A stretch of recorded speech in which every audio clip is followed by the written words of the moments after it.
All right, you guys, you are a part of this group because you invested in yourself.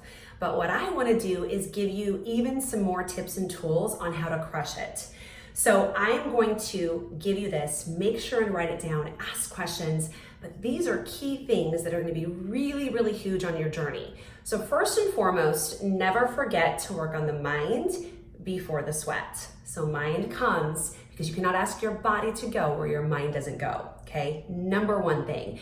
The second thing is I want you to be aware of a couple key components that really will make or break your results. But I want you to also keep a journal because not every person, I'd say 95% are affected by these items, but almonds, oatmeal, are very hard on the digestive system. Are they bad or unhealthy? The answer is no. But for that lower part of your abs, it really is very difficult for your body to digest those. So look at how often and how frequently you are having almonds or oatmeal. You will obviously see in the shred plan that they are not part of it for that exact reason. The other thing is you'll notice on the shred plan that the carbs really do revolve around carbs that came from the ground, that needed sunlight, needed water. There is a reason for that. So the reason why we do the sweet potatoes, is because your body is going to process them so much quicker than a waffle, than toast, right? So, but I have shared in the past on some of my videos, if you've been a part of my groups for a while, if you are not needing a lot of weight to lose, or you're feeling like one day you wake up and you just don't have a lot of energy, I want you to be aware that sometimes that can be from the day before. So maybe you throw a gluten-free waffle in your diet, or maybe you throw a gluten-free rice cake on occasion so that you have that energy, right? For me, I genetically just don't have shoulders. So I will, on any of the workouts that I do, I will tend to use a gluten-free waffle on the days that I'm doing shoulders or arms, just to try to build that upper body, because that type of carb is going to move much slower through the body so that it's going to fuel that muscle longer versus a sweet potato or a potato. Now, if you have a lot of weight that you want to lose, definitely try really hard not to have those carbs that come out of a box. The other thing that I think is so important, so many of us are overdoing almond milk or coconut milk. Are they bad for you? Absolutely not. But they are definitely something that we need to use in moderation.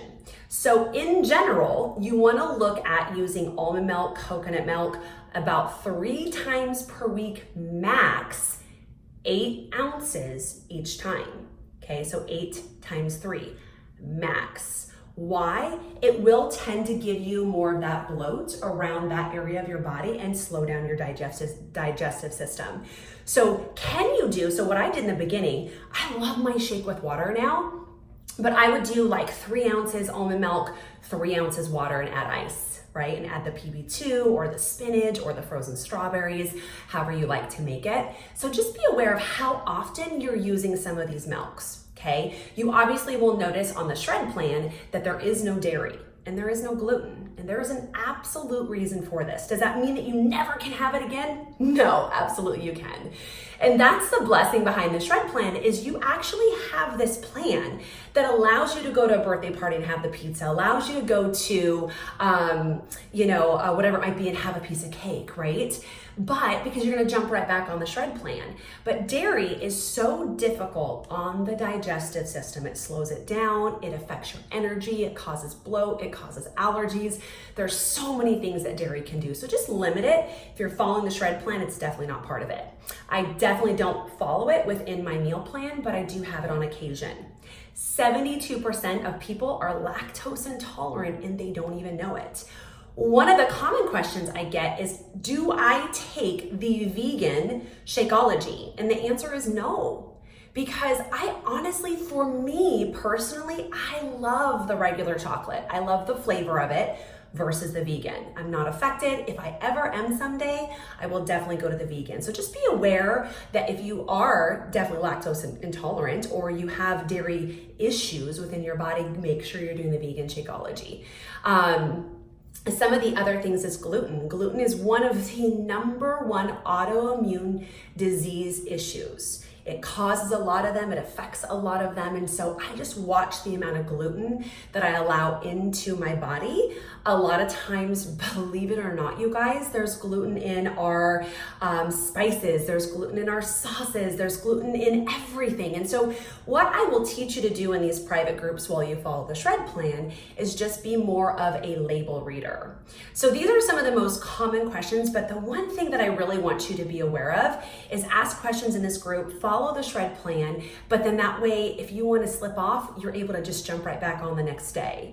A lot of you guys will follow the glass of wine aspect, which I do as well. And some of you guys will ask me questions like, Rhonda, how are you enjoying a glass of wine 4 to 5 times per week? And here's the answer: because I am on maintenance mode.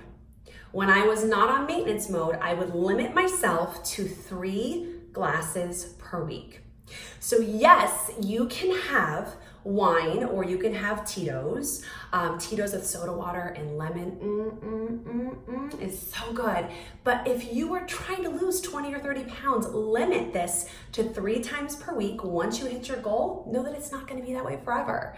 So I usually have 4 to 6 ounces, 4 to 5 times per week, and I'm able to take away one of my carbs to be able to fit it into my meal plan.